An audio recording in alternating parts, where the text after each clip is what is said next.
The parachute on my back was not the one I had checked, signed for, and trusted with my life. I found out 10 minutes before the jump. The manifest said my main rig, serial number AR-719, had been reassigned to Major Ryan Blake. My wife had signed the override herself. Not just my wife, Captain Laura Archer, the mission commander, the woman who wore my ring, slept beside me in base housing, and knew exactly why that rig was fitted to my weight, old shoulder injury, load package, and jump profile. When I confronted her, she did not deny it. Ryan's rig failed inspection, she said. He cannot afford another failed mission. You are better at handling bad situations. Ryan smiled from the aircraft bench, wearing my rig over his shoulders. Relax, Archer. Heroes improvise. 20 minutes later, I was falling through storm-broken air with a reserve system fighting me. Lines twisted, shoulders screaming, and the ground coming fast. I lived barely when I hit the landing zone. I did not curse my wife. I did not hit Ryan. I looked at Sergeant Marcus Doyle and said, "Seal every log, every video, every signature, because if they thought they could hand my life to another man and call it command judgment, they were about to learn what records can do." The parachute with another man's name. The first time I saw Ryan Blake wearing my parachute, I thought someone had made a clerical mistake. That was my first mistake. Mistakes do happen before missions. A wrong pallet number, a duplicated load tag, a name printed one line too low on a manifest. Soldiers like to pretend military systems are perfect because the paperwork looks serious. But any man who has packed gear at 0300 knows the truth. The system works only because tired people check it again. So I checked. I stood in the equipment bay at Fort Liberty wearing my jumpsuit half-zipped, gloves tucked into my belt, helmet under one arm, and looked down at the load manifest clipped to the table. Primary jump package. Assignments. Archer Thomas. Main rig. BR-426 Reserve RB-109. Mission load. Med drop kit. C. Emergency beacon. Terrain relay module. I frowned. BR-426 was not mine. My assigned main rig was AR-719. It had been fitted to my weight, adjusted to the medical load I would carry, checked after my last rough landing, and cleared by Sergeant Marcus Doyle the night before. AR-719 had a modified harness setting for my left shoulder because an old injury from Ranger School made certain tension angles. Dangerous under load. I knew that rig. I trusted that rig. Trust is not a feeling in airborne work. It is a list of verified details. I flipped the page. Reassignment override. AR-719 transferred from Sergeant First Class Thomas Archer to Major Ryan Blake. Authority. Captain Laura Archer. Mission Commander. My wife. I read the line twice. Then I looked across the bay. Ryan Blake stood near the open hangar door, laughing with two junior officers. He wore my rig over his shoulders. The harness sat too low on him because he was taller than me and had not adjusted it correctly. One hand rested on the chest strap like he was posing for a recruitment poster. He noticed me looking. He smiled. Not enough for the room. Enough for me. Problem. Archer. I walked toward the equipment table where Marcus Doyle was reviewing a separate checklist. Marcus was 38, broad-shouldered, bald, and more protective of parachute logs than some men are of their children. He had been a parachute rigger and equipment inspection, NCO for 15 years. He once made a lieutenant cry by refusing to release a rig with a bent pin. I respected him more than many commanders. He saw my face. What? My rig is on Blake. Marcus looked down at the manifest. Then his jaw tightened. I did not sign that transfer. You inspected his rig. Yes. And his primary failed line were inspection. Hard fail. Not mission eligible. Why was he not pulled? Marcus looked toward the command office. Ask your wife. The word landed wrong. Your wife. Not my commander. Not Captain Archer. My wife. I turned and walked to the side office. Laura stood inside with a tablet in one hand and a headset around her neck. Captain Laura Archer had been beautiful before she became commanding. Command made her sharper, put steel into her posture and control into every word. She had dark hair pulled tight, focused eyes, and the kind of presence that made people stand straighter before they knew why 5 years earlier that had drawn me to her. Now it made every betrayal looked disciplined. She looked up. Tom, we are wheels up in 18 minutes. You reassign my rig. Her face did not change enough. That told me she knew this conversation was coming. Ryan's primary failed inspection. We needed a mission-capable rig. You moved AR-719 to him. It was the best available match. No, it was my match. She lowered the tablet. Your backup rig cleared inspection. BR-426 cleared general inspection. It is not configured for my shoulder profile or this load. It is within acceptable limits. Barely. Barely acceptable is acceptable. I stared at her. Do you hear yourself? She stepped closer and lowered her voice. Ryan cannot miss this jump there. It was not the mission. Ryan, he can if his rig failed. You know what happened last year? Yes. Everyone knew what happened last year. Ryan had commanded a small advisory movement during an overseas support operation. Bad weather, poor judgment, and delayed withdrawal left a team pinned in a ravine for 18 hours. Nobody died, but careers can bleed without bodies. Ryan's evaluation suffered. His next promotion stalled. His reputation turned soft around the edges. This mission was his recovery story. Laura had once loved him. That part was supposed to be old history. I said, a failed inspection is a failed inspection. Do not lecture me before launch. Then do not move my life support equipment to your ex before launch. Her eyes flashed. This is not about him being my ex. Then why is he still on the manifest? Because he is a qualified officer and this mission needs him. This mission needs people with safe gear. She leaned in. And this mission needs people who can adapt. You can. Ryan cannot afford another failed mission. I went still. Laura heard it after she said it. Her mouth tightened. I asked quietly so I can afford the fall. That is not what I meant. It is exactly what you meant. You are the best jumper on this aircraft. You have handled worse equipment under worse conditions because I had no choice then. You are making this choice now. Her voice dropped. Tom, I am asking you as commander.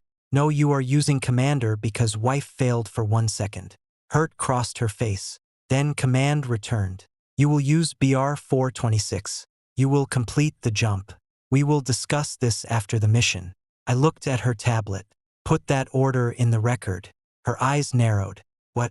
Confirm in the mission log that you knowingly reassigned AR-719 for me to Blake after his primary rig failed inspection and ordered me to jump BR-426.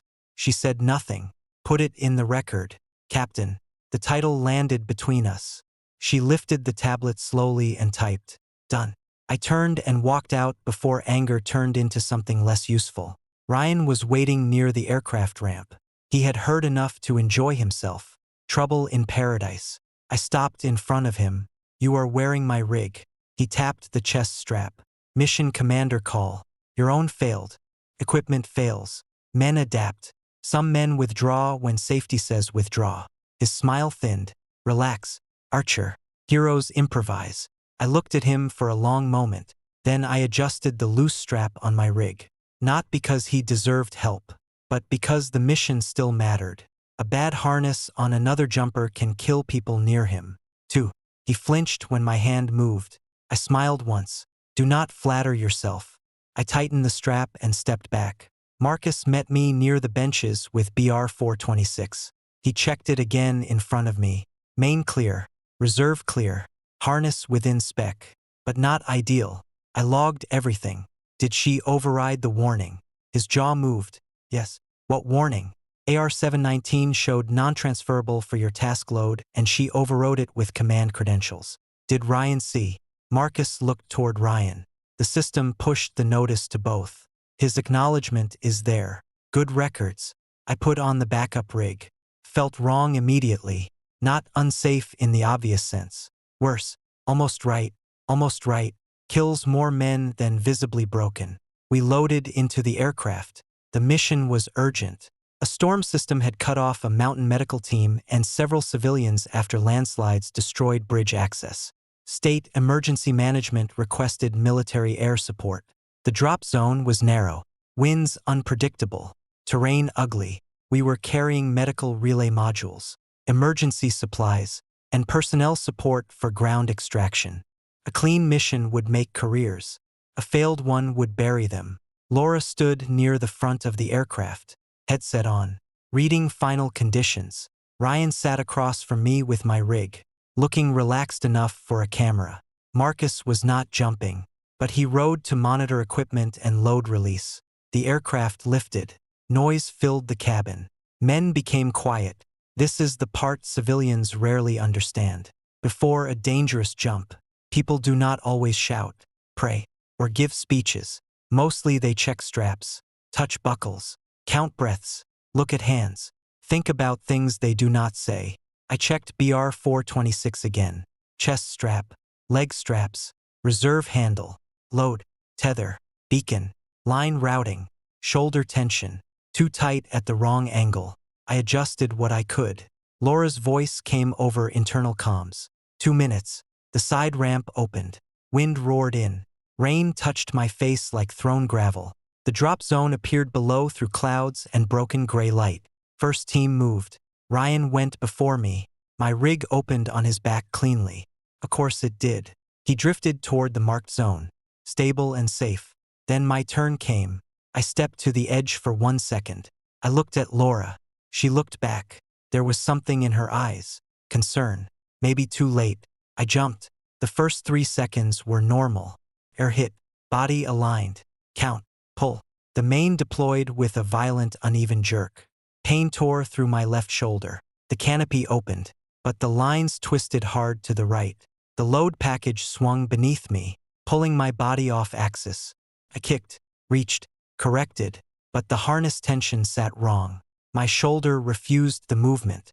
The canopy partially recovered. Then a gust hit. The right side dipped. I was descending too fast. I heard my own breathing. Short, controlled. Do the problem, not the fear. I cut the line twist as much as I could. I shifted the load. The ground moved faster than it should. Trees, rock, broken slope. Not the primary zone. Radio crackled. Archer status. Laura. I did not answer for half a second because my teeth were locked. Then I said, canopy compromised. Hard drift. Attempting correction. Ryan's voice came next. Maybe improvise better. I did not waste breath. The reserve decision window narrowed. Too low for clean reserve unless main became unrecoverable. Too unstable to ride casually. I chose injury over death. I steered toward a rough clearing near the ridge, pulled the load release late, and slammed into the ground hard enough that light left the world for a second. When it returned, I was on my side, rain in my mouth, shoulder burning, ribs screaming, left leg numb from impact, but I was breathing. The emergency beacon blinked green. The medical load had landed 30 yards away, damaged, but intact. I forced myself up. Pain brightened everything. I keyed the radio. Archer on ground. Hard landing. Injured, but mobile. Continuing to package. Laura's voice was sharp. Tom, hold position. Med team will come to you. No, package is priority. Tom, there it was again. Wife, not commander. I crawled, then limped, then stood badly. Ryan landed safely near the zone with my rig. The mission continued. I carried the relay module to the ridge by dragging it the last 10 yards with one good arm. I activated the signal. Ground team communications came back online. The medical team got coordinates. Evacuation moved. The mission succeeded. Not cleanly, not safely, but it succeeded. When Marcus reached me after extraction, his face went hard at the sight of the collapsed backup canopy and the harness marks on my shoulder. Do not touch that rig, I said. He stared at me. What? Seal. Every log, every video, every signature. His eyes flicked toward Laura in the distance, then to Ryan, who was standing with cameras from the emergency management team. Dry enough and proud enough to make me sick. Marcus nodded once. Already started. I sat down in the mud because standing had become optional. Laura ran toward me. Tom. I looked up at her for the first time in 5 years of marriage. I saw my wife as part of the accident scene. Not the person I needed. Part of the cause. The report I filed before sunrise. The field medic told me I was lucky. People say that when they do not know what else to say. My shoulder had not dislocated, but the soft tissue damage was ugly. 2 ribs were bruised, maybe cracked. My left knee had a deep impact contusion. My forearm had a cut from landing near broken rock. None of it would kill me. That was the word everyone used. Killed, as if not dying meant the decision had been acceptable. Laura stood near the aid station while the medic wrapped my shoulder. Her face was pale. Ryan was outside the tent giving a statement to the state emergency liaison. I could hear his voice through the rain. Rough conditions. But the team adapted. We achieved the mission. The team adapted. I looked at Laura. She looked away first. The medic finished and said, "You need imaging back at base. Later." No. Sergeant First Class now. I almost smiled. Medical personnel outrank everyone when you are bleeding or stupid.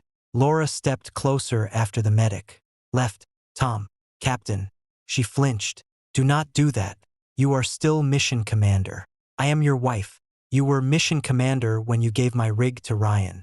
Her lips parted, then closed. She sat across from me. I was wrong to say it the way I said it. "That is your apology." "No, I am trying to start. Start with the rig." She rubbed her forehead. Ryan's primary failed. We had a narrow launch window. The mission needed him. The mission needed a qualified jumper with compliant gear. It did not need Ryan. You know that is not simple. It was simple when you made me absorb the risk. Her eyes filled. "You are the strongest jumper on the team. I am tired of being strong." Meaning disposable. She stared at me. Rain hit the tent roof hard enough to sound like static. She whispered, "I did not think it would go wrong. No one ever does before they break a rule. I thought BR 426 was acceptable. It was barely acceptable. You overrode a non-transferable warning on AR 719. Her face changed. Marcus had been right. She had hoped. I did not know yet. I had authority. You had credentials. That is not fair. No. Falling under a compromised canopy because my wife gave my rig to her ex was not fair. My sentence is precise." She stood. "Do not make this about Ryan." It became about Ryan when you said he could not afford another failed mission. Her eyes flashed. He has been trying to recover from a career hit that was not entirely his fault. And I was trying not to hit the mountain with a rig that was not mine. She covered her face with both hands for 1 second. Then command returned. "We will document the landing as a canopy complication under severe weather. You will get medical care. We will review internally." I stood too fast and pain burned up my side. She reached for me. I stepped back. "No, Tom. No internal burial. I am filing a formal safety incident report." Her face went still. "You need to think carefully." I did. "On the way down. This can damage the unit." The unit was damaged when command moved life support equipment for personal reasons. "That is an accusation." "Yes." She went silent.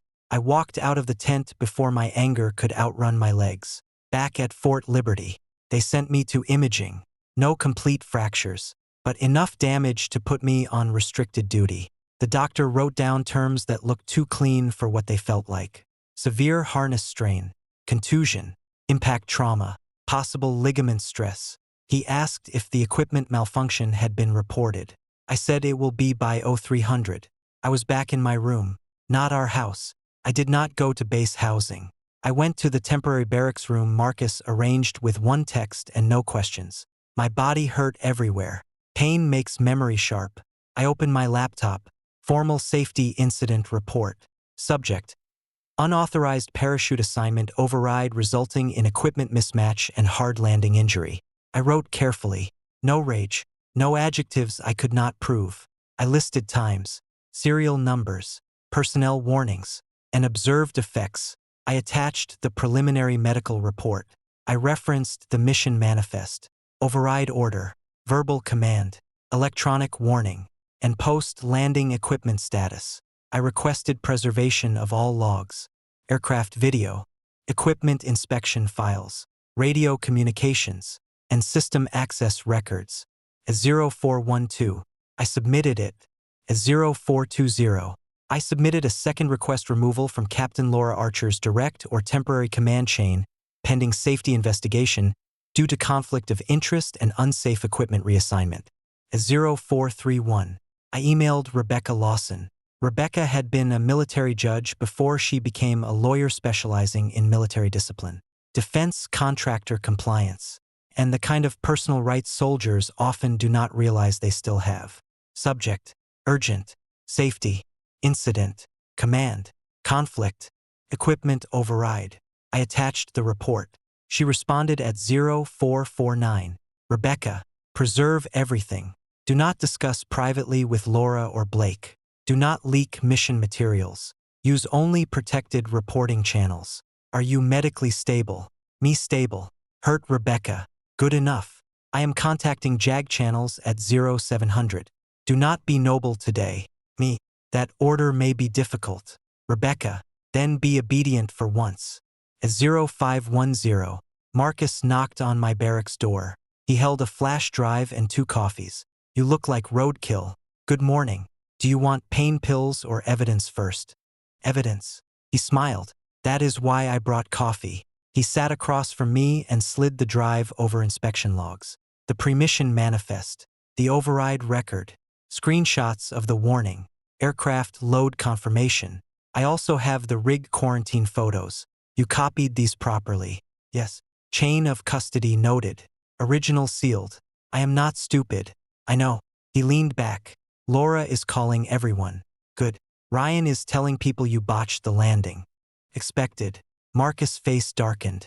He is alive because he had your rig. He is alive because the rig worked and you almost died because she gave it away. I said nothing. He tapped the flash drive that is in there. At 0630, Major Rachel Hayes called. I had met Rachel once at a joint safety review. She was known across Fort Liberty as the officer who could smell a procedural lie through concrete. She worked in accident investigation and mission safety. Calm voice, hard eyes, no patience for hero theater. Sergeant First Class Archer. She said, I received your safety report. Yes, ma'am. I am being assigned to preliminary assessment. Understood. Is your report accurate to the best of your knowledge? Yes. Did you exaggerate anything because your wife is involved? No. Did you omit anything because your wife is involved? I paused. Good question.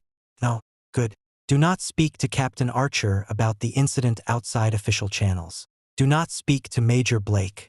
Do not release anything to external parties. Your counsel may coordinate through proper process. Yes, ma'am. One more thing. Yes. I reviewed the warning code on AR-719. My grip tightened on the phone and it should not have been overridden for convenience. Convenience. That word cut through every emotional excuse. Yes, ma'am. This is not a complaint about bad luck. Archer, this is a command decision problem. For the first time since the fall, I breathed fully. It hurt, but I breathed. The log she forgot to delete. The equipment logs did not care that Laura was my wife. That was why. I trusted them. Logs do not soften because a woman cries. They do not protect a former lover because he needs another chance. They do not say the mission was complicated to hide the part that was simple. They hold what was entered. By whom? At what time? And under which authority? Marcus brought the first full packet to Rebecca's temporary office on base 2 days later. Rebecca had arrived with a rolling case, a laptop, and the expression of a woman who considered weak paperwork a personal insult. Marcus sat at the table. I sat beside him with my left arm in a sling. Rebecca opened the folder. Start from inspection. Marcus nodded. Major Blake's assigned primary serial number BX302. Failed final inspection at 1830 the night before mission launch. Excessive line wear. Not catastrophic on a storage shelf. Hard fail for mission jump. Who logged the fail? I did. Who received the notification? Major Blake. Captain Archer. Equipment section lead and automated mission readiness system. Rebecca typed. Then system recommended removal of Blake from jump manifest until replacement cleared. Was replacement available? Generic reserve pool had options but none cleared for his specific officer load package before launch window without new inspection cycle. So he should have been removed. Yes. I looked at Marcus. You did not tell me that night. I told Command Marcus. His jaw tightened. I told Laura. She said she would decide personnel assignments. Rebecca held up a hand. No blame speeches yet. Continue. Marcus turned the page. 2014. Captain Archer accessed the Drop Safe Assignment module. She transferred AR-719 from Archer to Blake. Rebecca asked, was AR-719 flagged? Yes. Non-transferable under active mission package. Marcus looked at me, configured to Tom's weight range, shoulder profile, medical load, terrain relay package. The system also flagged his prior injury risk under certain harness angles. Rebecca looked at me. You designed that flag part of it. Explain. I leaned back carefully. DropSafe evaluates jumper equipment load mission, weather drop zone terrain, and medical restrictions. It is not just inventory. It gives risk warnings when equipment may be technically usable but mismatched to a specific jumper. AR-719 was green for me because it was adjusted for me. It was not automatically green for Ryan. BR-426 was inspection clear but yellow for me under mission load. Rebecca's eyes sharpened. Yellow. Acceptable with caution under normal conditions. Not preferred for rough wind and terrain. Marcus added. The system recommended delay for reassignment validation. Did Laura override that? Yes. Manual command override. Yes. Reason entered. Marcus looked at the paper. Operational necessity. Rebecca smiled. That phrase does a lot of dirty work. Marcus continued at 2041. Major Blake acknowledged receipt of reassigned rig AR-719. Rebecca looked up. He acknowledged yes, meaning he knew his failed rig had been replaced by Tom's assigned rig. Yes. Did he see the warning? The system sends the warning summary to the accepting user. He clicked acknowledge. I looked toward the window. Ryan had known he did not just accept a spare. He accepted my specific rig after seeing the warning. Rebecca said, now aircraft. Marcus pulled another page. Cabin video shows Tom querying assignment before load. Audio is partial because aircraft noise, but helmet cam picked up enough. Captain Archer gives order to proceed with BR-426 exact words. Marcus glanced at me. Proceed with assigned equipment. Mission priority stands. Rebecca typed. Good. Not good. Marcus said. Good for proof. Rebecca corrected. Terrible for morals. We reviewed the rig quarantine photos next. BR-426 showed no obvious pre-jump damage that mattered. I was not going to claim the rig was broken before the jump if it was not. The problem was mismatch under mission conditions, plus the line behavior after deployment, plus harness strain. The safety issue was not that Laura handed me a torn parachute. The issue was that she took a matched system away, reassigned it against warning, and ordered me into a high-risk jump with a less suitable rig so Ryan could stay in the mission. That distinction mattered. It made the story less dramatic to fools and more serious to professionals. Professionals knew that almost okay. Equipment under bad conditions can kill. Ryan began his smear the same day. A junior officer forwarded me a message circulating in a private group. Blake Archer is trying to turn a rough landing into a command complaint. Everyone saw the weather. Some guys need perfect gear to do average work. I sent it to Rebecca. She replied, excellent. He is now discussing your performance in writing. Marcus read it and cursed for 40 seconds without repeating himself. I appreciated the craftsmanship. Laura requested a private meeting that evening. Rebecca refused on my behalf. Laura then sent a message. Tom, please do not let lawyers turn a mission problem into a marriage war. I stared at the screen. A mission problem? I answered once. You turned a marriage into a mission hazard. Then I blocked direct texts and forwarded everything to Rebecca. That night, I opened the drop-safe architecture notes on my personal encrypted drive. Years of work. Load risk tables. Injury profile considerations. Wind corridor mapping. Canopy mismatch incident reviews. Reserve decision windows. Emergency terrain adjustments. Most people thought DropSafe was an equipment checklist. It was not. It was a memory system built out of lessons men paid for with broken backs, lost legs, and folded flags. Laura knew that better than anyone. She had watched me build the first model at our kitchen table after a training accident killed a young sergeant 3 years earlier. She brought me coffee at midnight while I coded risk tables and argued with old parachute manuals. She told me one day this will save lives. Then she ignored it to save Ryan's career. That was the part one could not forgive. Not the fault, the knowledge. She knew what the warning meant. She handed it away anyway. the ex who needed my gear. Ryan Blake needed a clean mission more than he needed air. That was what the background file made clear. Rebecca gathered what she could legally access: public military biography, promotion history, prior review notes available through official channels, contractor interest communications. Nothing classified, nothing stolen, only the kind of records men like Ryan assume nobody will assemble in the correct order. Major Ryan Blake had once been a rising officer, military academy graduate, polished fitness scores, strong evaluations early, good speaker, good camera presence, good at making senior officers feel like he understood strategic vision. Then came the overseas support operation near the Corvan Valley. Bad weather, poor withdrawal timing, conflicting route assessment, a delay Ryan defended as caution, then blamed on incomplete intelligence. The team was pinned for 18 hours. No deaths, but 2 serious injuries and a destroyed vehicle. The internal review did not end his career, but it put a stain on him. After that, he became hungry, not better, hungry. He needed a visible recovery. A high-risk rescue mission with state emergency coordination and military media attention was perfect. If he landed safely, performed well, and appeared in the mission summary, he could rebuild the story.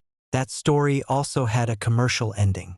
Aerogrid Response Systems, a defense technology company focused on emergency logistics and airborne deployment tools, had been considering Ryan for a future advisory position. Not a job yet, possibility, a well-paid one. He wanted to leave active service with the title of Airborne Operations Consultant and a reputation cleansed by success. Then his rig failed inspection. A good officer would have stepped down. Ryan went to Laura. We knew because Marcus pulled the pre-mission corridor audio from a maintenance camera. The sound was not perfect, but enough. Ryan's voice. Laura, if I sit out, Harris will read it as another failure. Laura, your equipment failed inspection. Ryan, equipment can be replaced. Reputation cannot. You know what they already think. Laura, I cannot just move people around. Ryan, you can if the mission needs me. A pause. Then Ryan again. Softer. You used to believe I could still be the man they expected me to be. That sentence told me more than any kiss would have. He knew where to press. Laura did not answer in the audio, but 10 minutes later she opened DropSafe and moved my rig. Rebecca played the audio twice. Then she stopped it. That is not direct enough to prove coercion. It is direct enough to prove motive. I nodded. Marcus looked sick. He played her. Yes, I said. And she let him. Grace Monroe did not exist in this story, but Eleanor Brooks did. Eleanor was 56, independent director and defense compliance lead at Aerogrid Response Systems. She had a reputation for canceling contracts if the compliance smell turned bad. Rebecca sent her a formal notice on my behalf. Aerogrid Response Systems is advised that Major Ryan Blake has no authorization to represent Sergeant First Class Thomas Archer's DropSafe protocol. Technical concepts, mission safety models, task load formulas, or incident outcome as his personal operational achievement. A safety investigation is pending regarding the equipment reassignment underlying the mission. Eleanor replied through counsel within 4 hours. Aerogrid will pause all advisory evaluation activity involving Major Blake, pending review of relevant non-classified findings. Aerogrid requests proper channels for understanding ownership, authorship, and authorization status of DropSafe protocol. Ryan called me that night. I answered only because Rebecca allowed a recorded call. Archer, he said, you really ran to a contractor. No, my attorney notified a company you were misleading. He laughed. You think DropSafe is yours. I know what I built. You built a checklist. Then you should have no trouble explaining your own system. Silence. Then he said, Laura is going to hate you for this. She handed you my parachute. Her opinion has already been priced in. His voice sharpened. You are acting like I stole it. You acknowledged a warning and wore it. Mission commander assigned it and you accepted it. Because I am not a coward. No, because your own rig failed and your career needed mine. He cursed. Rebecca, sitting across from me, made a small approving mark on her notepad. Getting him angry was not the goal. But angry people often say useful things. Ryan said, You think one hard landing makes you a martyr. You lived. Mission worked. Stop crying. I looked at my sling. You should put that in your statement. He hung up. Rebecca stopped recording. He will deny everything intelligently until he feels cornered. Then he will blame Laura. I know. Are you ready for that? I thought of Laura's face in the aid tent. No. Yes. Rebecca studied me. You are allowed to be less ready than you. Sound. Would it help? No. Then I am ready. The wife who called it a necessary risk. Laura found me outside the medical clinic 3 days after the jump. She had probably checked my appointment schedule. That would have annoyed Rebecca, but Laura still had enough access to know where I would be. For now, she stood beside her truck in uniform, cap under one arm, looking like command had slept poorly. Tom, Captain. She closed her eyes briefly. Can you give me 10 minutes? Officially. Personally. No. Her jaw tightened. Everything cannot go through lawyers and investigators. Everything about the incident can and our marriage. I looked at her. You brought our marriage into the aircraft. She flinched. A young private walked past and pretended not to hear. He heard everything soldiers always do. Laura lowered her voice. Please not here. I considered walking away. Instead, I pointed to a bench near the clinic wall. 5 minutes. Public place. I am recording. She looked hurt. Tom, recording or no conversation? Fine. We sat. I started the recorder. This conversation is recorded by mutual consent. I agree. She said quietly. I said nothing else. She clasped her hands. I made a command decision under pressure. That is your opening. I need you to understand the framework. I understand it. Ryan's rig failed. You wanted him on the mission. You moved mine. I fell. That is not the whole story. It is the relevant one. Her eyes flashed. The mission succeeded. So did I. Barely. That does not make the decision safe. You are acting like I wanted you hurt. No, you simply treated the chance of me being hurt as acceptable. She looked away. I trusted your skill. That is what you keep telling yourself because it sounds better than I gambled with my husband. Her face crumpled for a second. Then she controlled it. Ryan could not afford another failed mission. I laughed softly. She froze. You still hear that sentence and think it helps you. I am not saying it helps me. I am saying it was part of the pressure. His career pressure. Yes. And my life. She whispered. You are better than him. That is not a safety plan. You have recovered from worse. That is not permission. She put a hand to her mouth for a moment. I thought she might finally understand. Then she said, if this goes forward, I could lose command. There it was. The center. Not my fault. Her command. You should have thought about that before you used command override. I am asking you not to destroy everything we built. What did we build? Our marriage. Our careers. Drop safe. The unit. I looked at her. You did not build drop safe with me so you could ignore it for Ryan. She recoiled. I helped you. Yes. You brought coffee. You listened. You believed in it when it was easy. Then you overrode it when belief cost you something. Tears filled her eyes.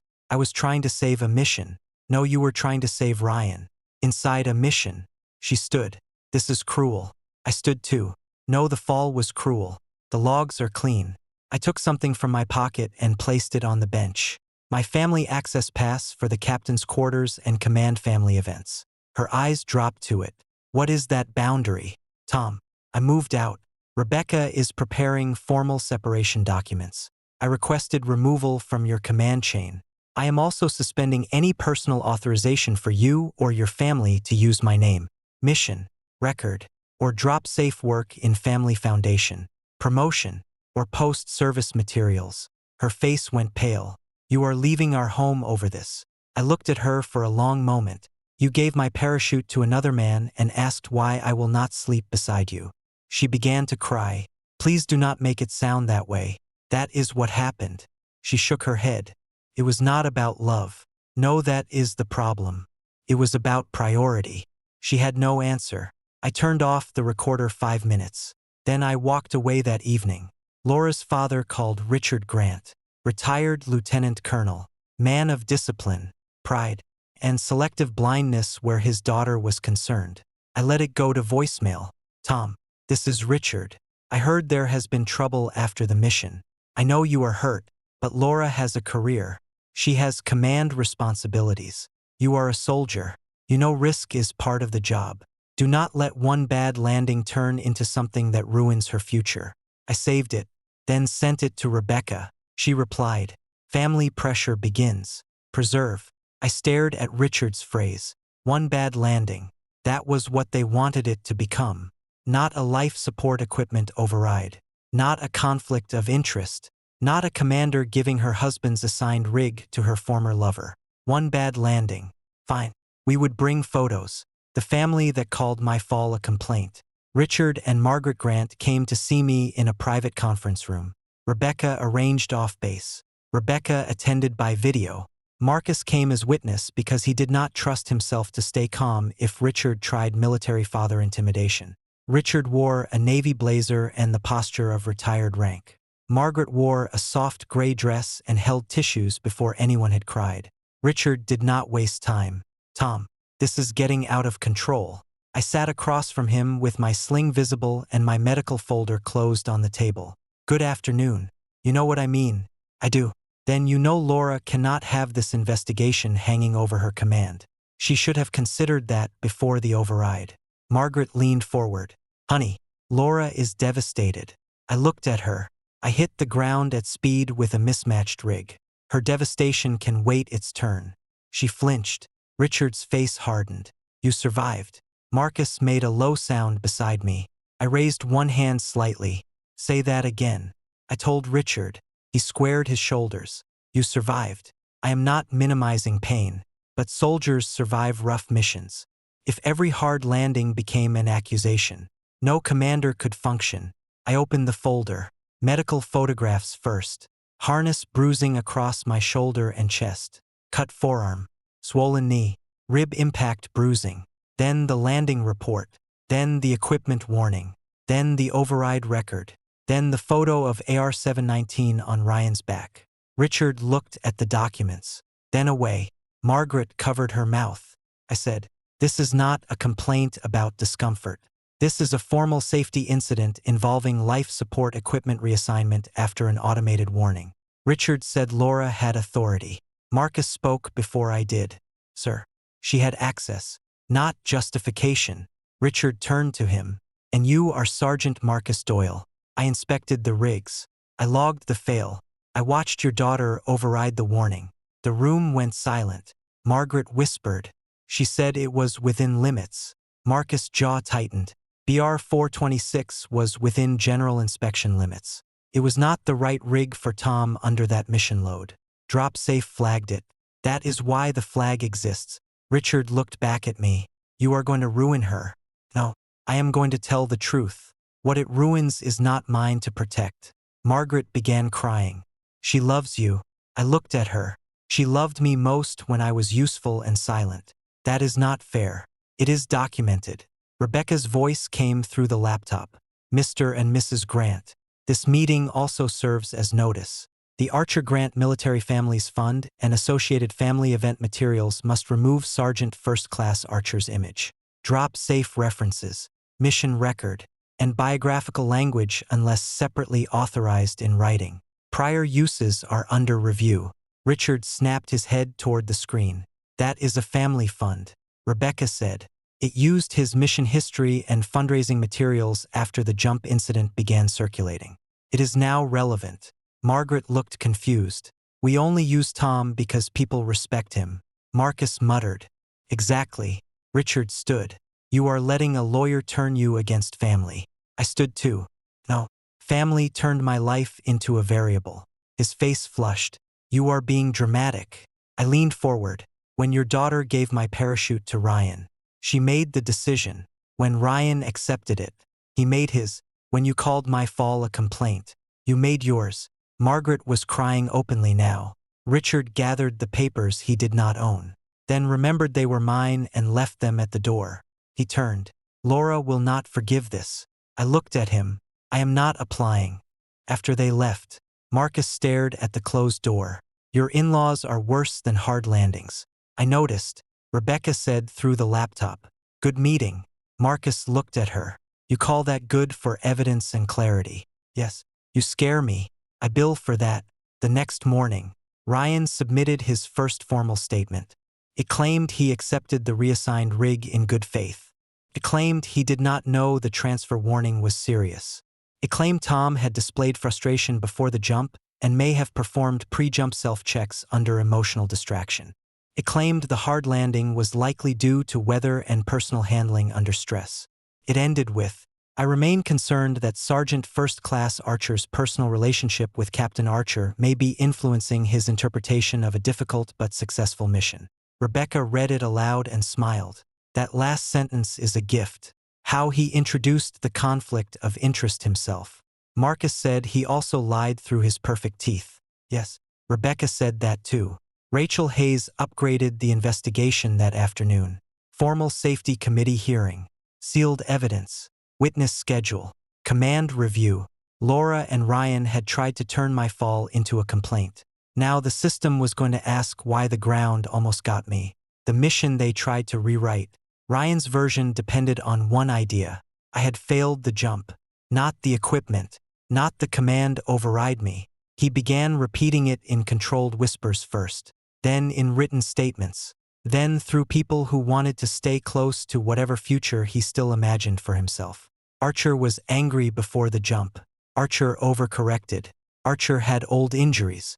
Archer was distracted by marital issues. Archer wants to punish Laura through the chain of command. Every lie had a purpose. Turn command misconduct into personal weakness. It might have worked without the aircraft video. The aircraft camera was mounted near the ramp to record load sequence and safety compliance. It did not capture everything, but it captured enough. Rachel Hayes called me, Rebecca, and Marcus into a secure review room. She did not greet us beyond a nod. Rachel was tall, dark-haired, and calm in a way that made careless people confess too early. She wore no expression as she played the cabin footage. The camera showed the team inside the aircraft. Ryan wearing AR-719, me wearing BR-426, Laura near the front, headset on, Marcus moving through final equipment checks before the jump sequence. The audio was rough under aircraft noise, but enhanced transcript helped. Marcus' voice, Archer still yellow under load. Me confirming assigned rig mismatch remains. Marcus logged. Laura moved closer. Me, Captain requesting final confirmation. BR-426 remains yellow for my task load. AR-719 transferred to Blake after failed inspection. Do you order me to proceed? Laura looked at me in the video. Even in grainy footage, I could see the moment she realized I was making the record. Her voice came through. Proceed with assigned equipment. Mission priority stands.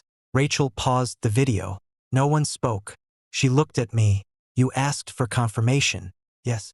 You did that because you anticipated later dispute. Yes. Ryan had no idea how much his arrogance had trained me. Rachel played more. Ryan leaned toward me and said something the camera microphone barely caught. Transcript probable. Try not to make the backup look bad. I did not respond. Rachel stopped the video. Major Blake says you were emotional. The video shows you calm, procedural, and compliant under protest. Rebecca said, that phrasing should appear in the report. Rachel gave her a look. I write my reports without coaching. Rebecca smiled.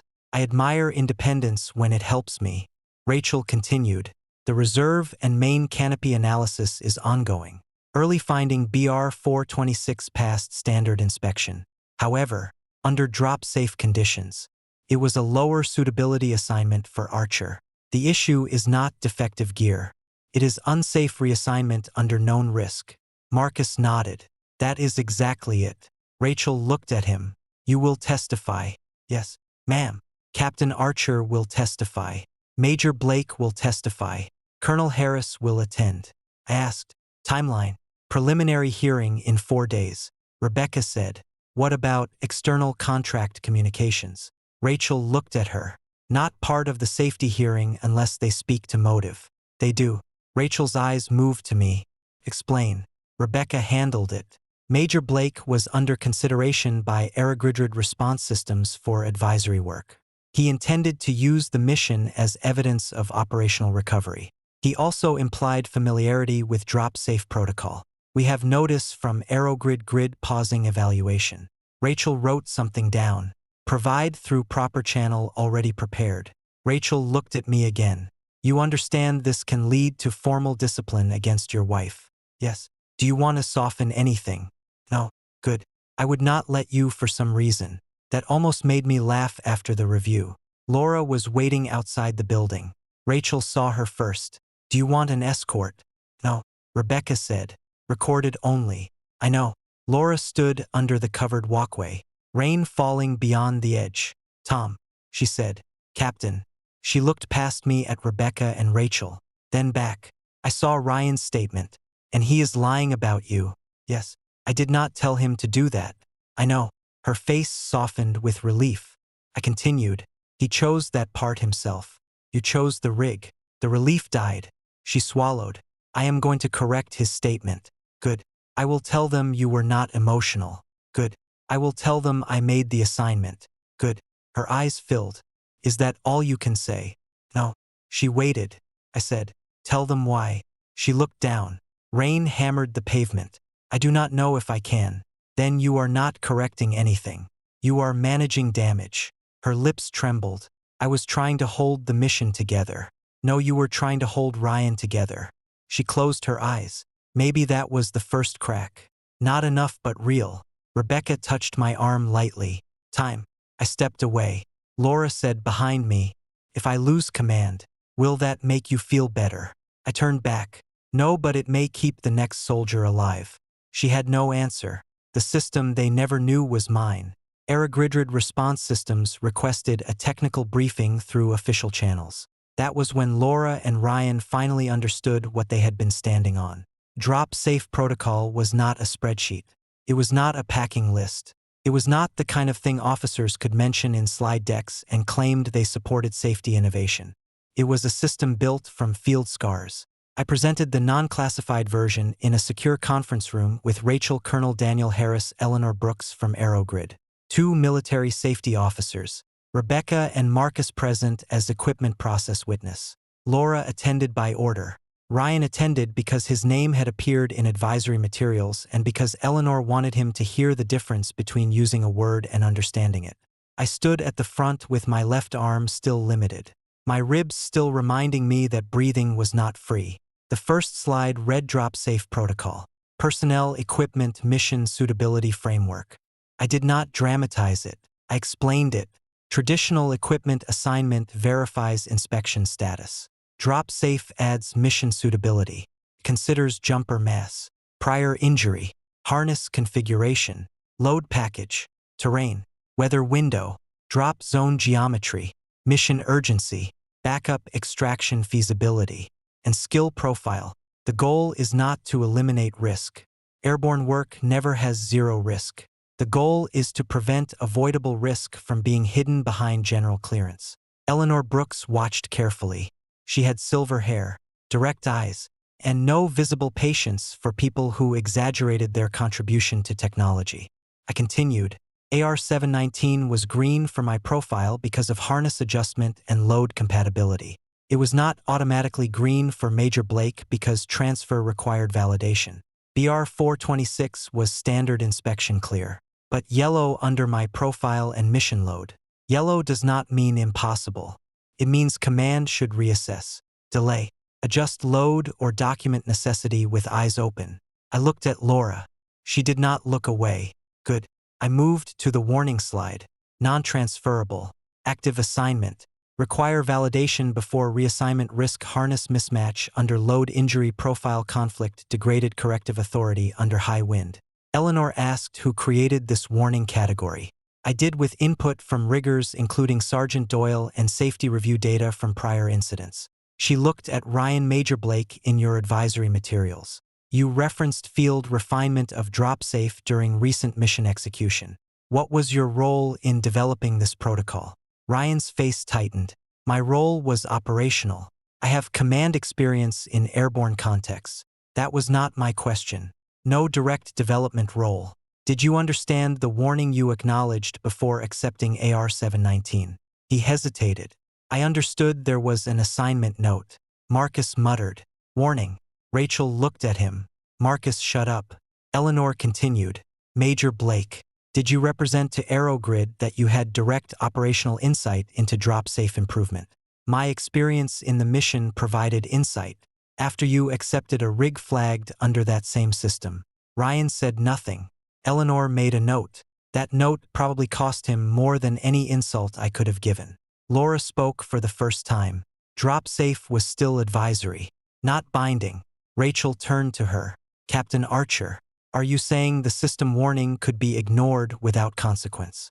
No, I am saying commanders make final calls. Colonel Harris finally spoke. He had been quiet until then. Colonel Daniel Harris was 49. Heavy brow and famous for letting people build their own gallows from precise statements. Commanders make final calls, he said. Then commanders own final outcomes. Laura went pale. Yes, sir. Eleanor asked me. Sergeant First Class Archer, do you personally own any protected intellectual property related to DropSafe? Rebecca answered with permission. Some elements are military internal process and safety framework. Some modeling components and civilian adaptation concepts are Archer's personal work under documented invention disclosures. Aerogrid has no authorization to discuss them through Major Blake or Captain Archer. Eleanor nodded. Aerogrid will formally suspend Major Blake's advisory evaluation pending investigation outcome. We will also request a lawful technical pathway to continue discussions with Sergeant First Class Archer when appropriate. Ryan's face hardened. Laura looked at me like she was seeing the floor move under her. For years, she had seen me at the kitchen table, working late, building models, revising risk codes, arguing with field data. She had admired it when it made me useful to her command story. She had not understood that other people were watching. 2. After the briefing, Ryan cornered Laura in the hallway. I did not move closer. I did not need to. The hallway camera had audio later. Rebecca would request it. Ryan's voice was low and sharp. You need to stop this. Laura answered. You lied in your statement. You changed the rig. You accepted it because you told me it was handled. I did not tell you to blame Tom. You think they are going to spare you if I go down. Laura said nothing. Ryan continued. If you do not protect me, I will make sure they know you moved that parachute because you wanted to prove you still believed in me. That sentence would matter later. Threats are ugly. Recorded threats are useful. The hearing where the parachute log spoke. The safety committee hearing began at 0900 by 0907. Ryan looked less confident by 0930. Laura looked like she understood the difference between command pressure and evidence pressure. Colonel Harris sat at the head of the room. Rachel Hayes presented findings. 2 safety officers, 1 JAG representative, and 1 airborne operations expert made up the rest of the panel. Rebecca sat beside me. Marcus sat behind us with a folder thick enough to make a guilty man sweat. Rachel opened with the timeline. 1830 Major Blake's assigned primary rig BX 302 failed line where inspection. 1842 failure notification sent to Blake. Archer Equipment Section Command 2014 Captain Laura Archer Access Drop Safe Assignment Module 2015 AR-719 transferred from Thomas Archer to Ryan Blake. 2016 System Warning generated non-transferable active assignment validation required. 2017 Captain Archer manually overrode warning. Reason operational necessity. 2041 Major Blake acknowledged receipt of reassigned rig and warning summary. Mission warning. Sergeant First Class Archer questioned assignment on aircraft. Captain Archer ordered him to proceed. Jump. Archer experienced canopy complication and hard landing injury. Rachel did not raise her voice. She did not need to. Marcus testified first. He explained inspection failure, warning codes, rig suitability, and the difference between general clearance and mission match. Ryan's counsel asked, Sergeant Doyle, was BR 426 inspection clear? Yes. So it was safe. Marcus leaned forward. It was safe like a boot 2 sizes too small as a shoe. You can walk in it. That does not mean you send a man into mountain terrain carrying a medical load and call the fit irrelevant. The airborne operations expert looked down to hide a smile. Rebecca did not bother hiding hers. Ryan's counsel tried again. Is it true Sergeant First Class Archer is highly experienced and capable of handling equipment variation? Marcus looked at me then back. Yes. Then Captain Archer's confidence in him was reasonable. Marcus' face hardened. Confidence is not a license to give his matched parachute to another man whose own gear failed inspection. The room went quiet. Rachel played the aircraft video. Next, me asking for confirmation. Laura ordering me to proceed. Ryan sitting with AR-719. The panel watched without interrupting. Then came the drop-safe warning log. Then Ryan's acknowledgement. Then medical photos. Then post-landing equipment analysis. Laura testified she sat straight, hands folded, voice controlled. First, she said the mission was urgent. She said personnel assignments were difficult. She said Ryan had an operational role. She said BR 426 met inspection requirements. She said she believed Tom could safely complete the jump. Rachel asked, Captain Archer, did you consider removing Major Blake from the jump manifest after his assigned rig failed? Yes. Why did you not? His role was important. Was his role more important than maintaining equipment suitability for Sergeant First Class Archer? Laura hesitated. No, then why transfer Archer's rig? Laura closed her eyes briefly. Because I believed Sergeant First Class Archer had the skill to manage the increased risk. Did Sergeant First Class Archer consent to that increased risk? No. Did Drop Safe recommend validation before transfer? Yes. Did you complete validation? No. Did you manually override? Yes. Rachel paused. Did your prior personal relationship with Major Blake influence your decision? Laura's face went pale. Ryan's eyes snapped toward her. The room waited. Laura whispered, yes. That was the first honest word of the hearing. Ryan testified next. He tried to be careful. He said he trusted the mission commander. He said he assumed any reassignment had been cleared. He said he acknowledged the warning but did not understand its full significance. He said Tom was a skilled jumper and the mission succeeded.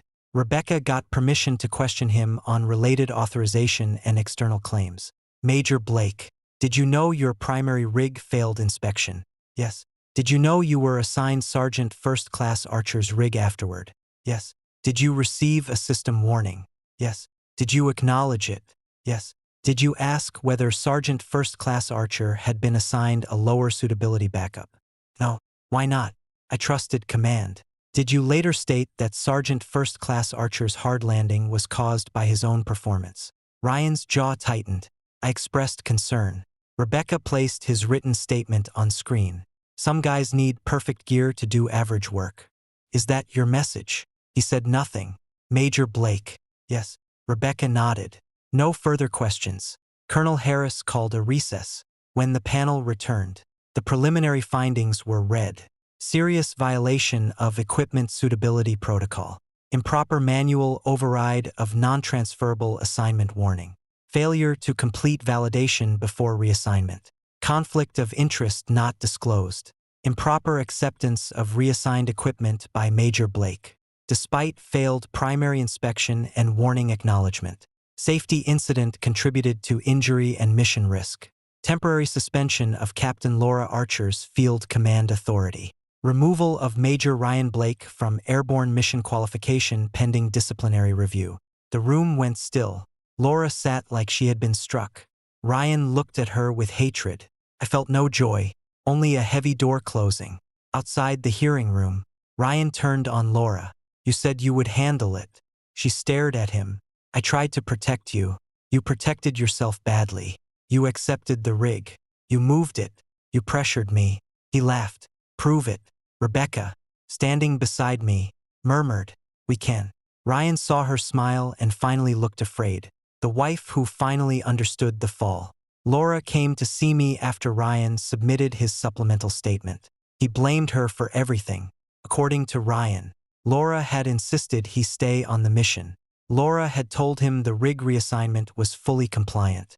Laura had minimized the warning. Laura had implied Tom would be fine because Tom always handled difficulty. Laura had used personal history to convince him she still believed in his ability. He made himself a passenger in her misconduct. It was cowardly. It was also partially useful. Laura arrived at Rebecca's office with her own counsel. looking hollow. The meeting was recorded. Rebecca sat beside me. Laura sat across from us. No uniform, civilian clothes, no command voice left. She looked at the sling I still wore during long days and then looked away. I read Ryan's statement. She said, "So did I. He is making it sound like I forced him. You made the order. I know you overrode the warning. I know you gave him my rig." Tears filled her eyes. I know that was new before. She had explained, framed, managed, balanced. Now she simply knew. I waited. She took a shaky breath. I told myself Ryan needed the mission because he was broken by what happened last year. I told myself you were stronger. I told myself stronger meant safer. I told myself that because you were my husband, you would understand the decision I had to make as commander. Her voice cracked. But the truth is I made you carry the risk because I trusted you to survive what I did not want him to face. There it was finally the actual betrayal. Not the parachute alone. The assumption that my strength made me available for sacrifice. I said that is the first true thing you have said. She flinched, then nodded. I am sorry. I believe you. Her eyes lifted. I continued. But sorry does not put air back under me. She broke at that for a while. Only her crying filled the room. Rebecca did not interrupt. Laura finally said, I did love you. I know. I still do. I know. I do not know why I protected him. Yes, you do. She looked at me. I said, because Ryan needed you loudly. I needed you professionally, quietly. You mistook quiet trust for permission. Her tears kept falling. Maybe. No, not maybe. She nodded. Yes. I slid a folder across the table. Her hand trembled as she opened it. What is this? Divorce filing draft. Separation terms. Property review. Removal of personal authorization for use of my drop-safe work. Mission history, injury record, and name in any family, military spouse or post-service materials. Communications through counsel. She stared at the folder. Tom, I am filing. Please wait until the disciplinary review ends. No, my career is already falling apart. Our marriage fell first. She covered her mouth. I lost command. Yes, I may lose my career. You may. Does that make you feel better? I thought about the question, then answered honestly. No, she looked surprised. It makes me feel safer. That hurt her more than anger. Good. Some truth should hurt. She whispered. Is there any way back? No, she closed her eyes. I would take it back. You cannot. I know. Would you take it back because I almost died? Or because you got caught? She opened her eyes. Wounded. Then she looked down at first because you almost died. Then because I was scared. Now because I understand that I chose wrong before the parachute ever opened. I believed her not enough to return enough to stop needing more words. At the end of the meeting, she asked one question. If I had not changed that parachute, would you have stayed? I looked at her for a long moment. That is not the right question. What is whether you would have chosen my life over Ryan's reputation if no one ever knew? She had no answer. That was the answer. The command they lost. The disciplinary hearing was not dramatic at first. Military hearings rarely are. The chairs are uncomfortable. The language is controlled. People wear uniforms and try to make disaster sound administrative. But every now and then, a sentence lands and a career changes shape. Colonel Harris opened the proceeding. This review concerns command judgment, conflict of interest, equipment suitability override, and post-incident conduct connected to the Joint Airborne Rescue Mission of May 18th. Laura sat with counsel. Ryan sat separately. They no longer looked like allies. That was almost satisfying. Rachel presented the final safety findings.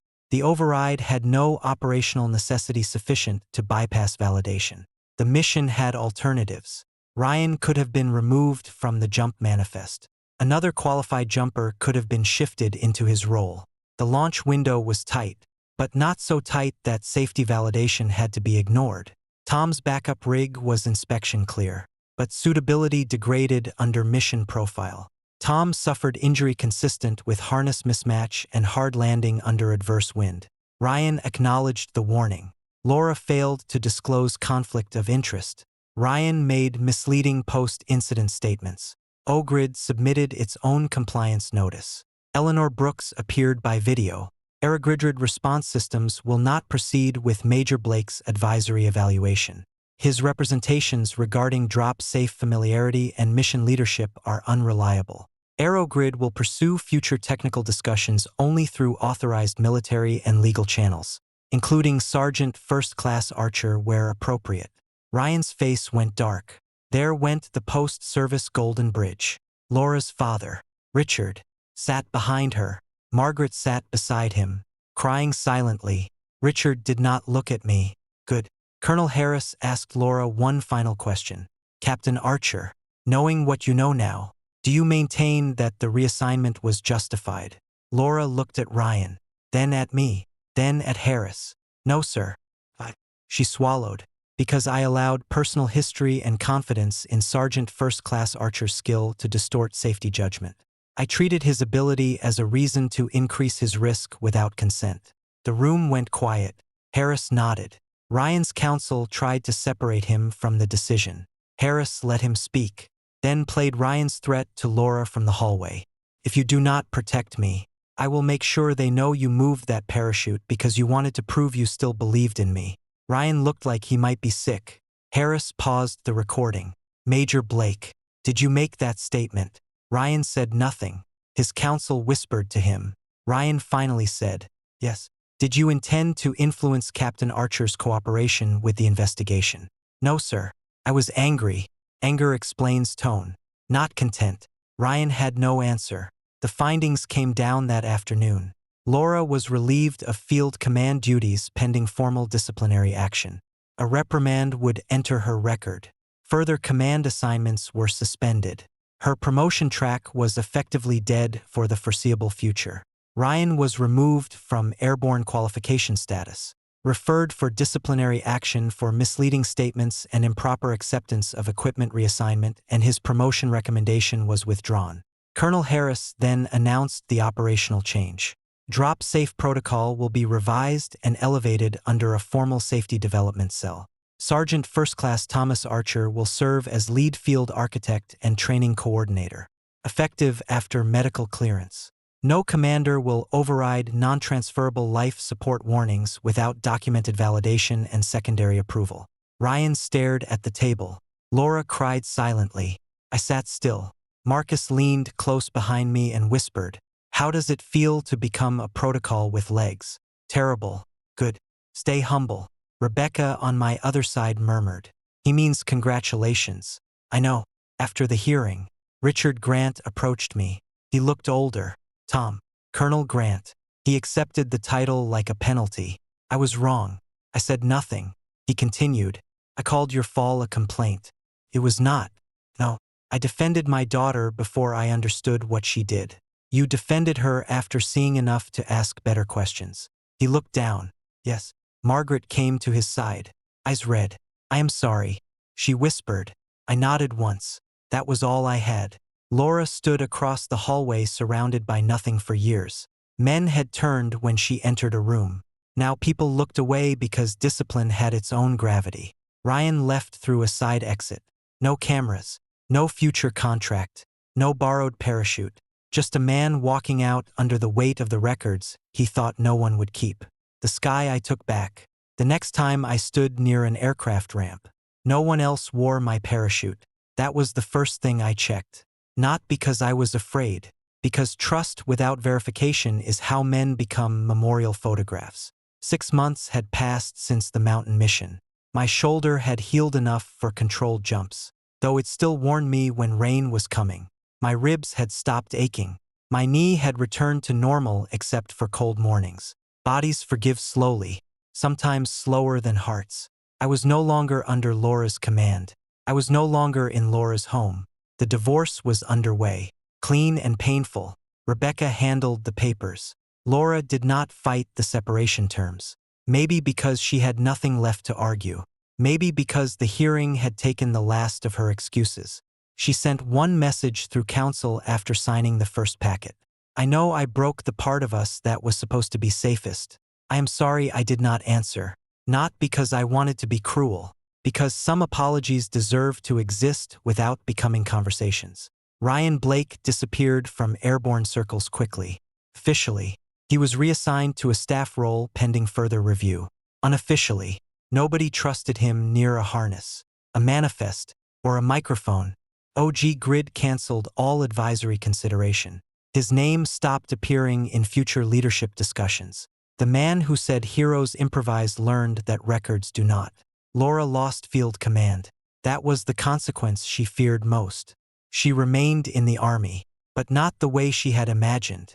No mission lead, no fast promotion, no clean reputation. Her evaluations carried words that cannot be polished away.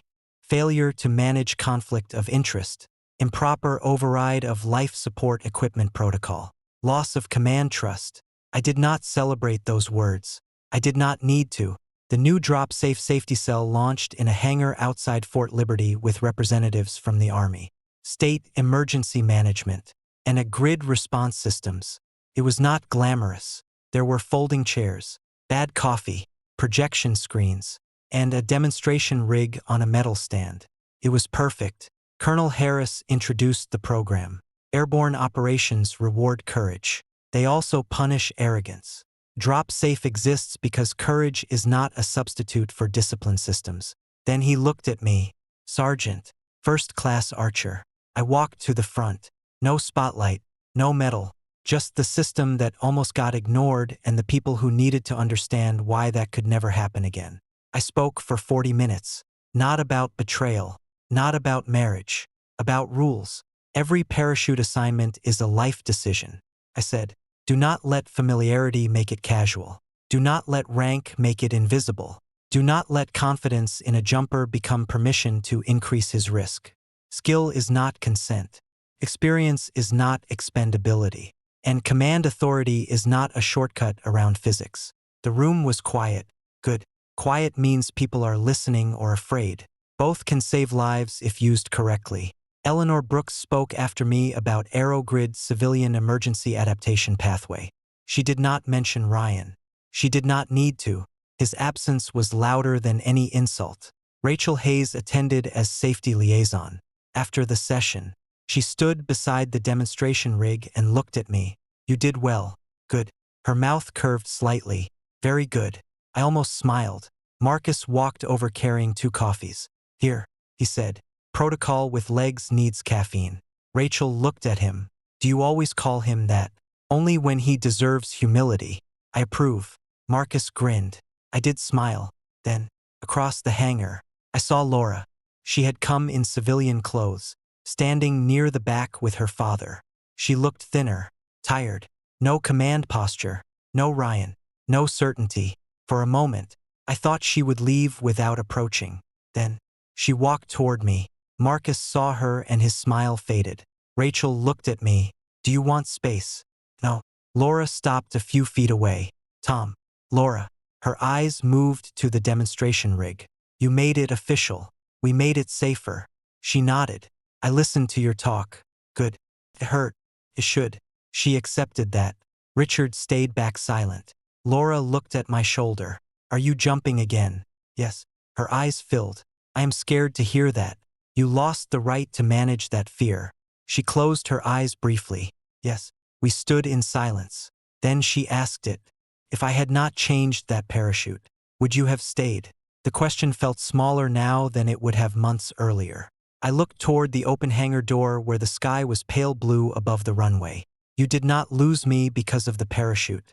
I said, you lost me because you knew it was my life, and still handed it to him. Tears ran down her face. I know. This time I believed her not enough to return enough to leave without anger holding my sleeve. I walked past her toward the aircraft, not for a combat mission, a controlled demonstration jump, a safe one, the kind built on verified gear, clear records, and people who understood that trust belongs to those who protect it. Marcus checked my rig himself. Serial AR-719. Assigned to Archer Thomas. Transfer status locked. He nodded. Warnings? None. Do you trust it? I looked at the rig, then at the manifest, then at Marcus. Yes. He tightened one strap. Do you trust the people? I looked at Rachel Harris, the safety team, the riggers, the logs, the second verification officer standing nearby. Then I said, I trust the process. Marcus smiled. That is healthier. The aircraft climbed. The ramp opened. Wind entered. Not storm wind this time. Clean air of bright sky. I stood at the edge and looked down. For months, I had remembered falling with nothing left to trust. The wrong harness. The wrong order. The wrong woman. The wrong man wearing my life on his back. Now the rig sat correctly. The straps held right. The record held right. My name was where it belonged. I jumped. The canopy opened clean. No twist. No violent pull. No betrayal hidden inside a command. The sky held below. The landing zone waited wide and green. I guided the descent with both hands steady. When my boots touched ground, I stayed standing. Not because standing proved I was strong. Because this time the system had not been betrayed. I looked up at the open sky. I had not taken back the past, no man does. But I had taken back the truth, the work, the name, and the life they treated as adjustable. I fell through the sky with nothing left to trust. But I landed with the truth, my name, and my life back in my own hands.